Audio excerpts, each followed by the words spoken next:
After that very joyful episode that was Sammy Wolf, we now move on to one of the most unusual and possibly the weirdest character I ever came up with. And to put it forward, he's a lion, and that's his name, so let's get on with it. The creation of this unusual character came from, if I believe, Fantasia.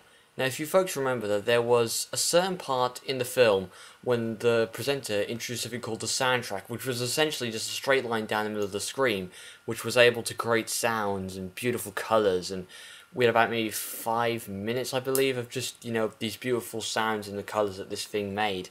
And essentially that was where I kind of came up with the idea, the fact that this was a line and yet it had so much character and there could be so much potential in it. So essentially Line just came off from that, really.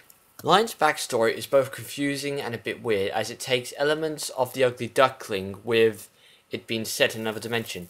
Essentially, Line came from a dimension called the 2D dimension, where all existence was straight lines, and that's all that was in this society.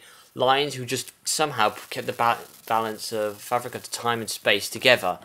But unfortunately, Line, when he was born too short, and he was a bit dumber than the other lines. And like the Ugly Duckling, he was teased and bullied, and he was just not accepted in society. Before long, the people there decided he was of no use to anyone, so they banished him away from their dimension to go and live in another world where he might get some respect. And essentially, he landed in Jowie's alternative Earth, where he was then left alone to defend for himself. As he was just, an inanimate object in society, what could he do? Where could he go? I mean, he was just a line.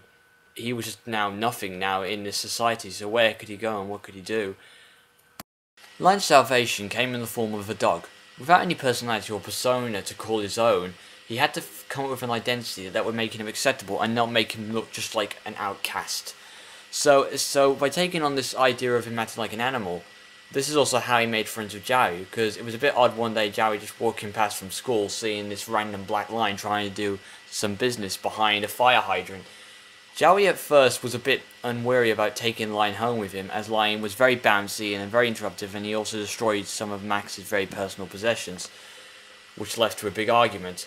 But in the end, they both agreed that Line needed somewhere to go as he had no place to stay. So from here on out, he became Jowie's loyal friend and pet, both annoying, but he also is a very good shapeshifter. And if you want to know, folks, his favourite meal is scrap paper, so if you have any scrap, give it to him.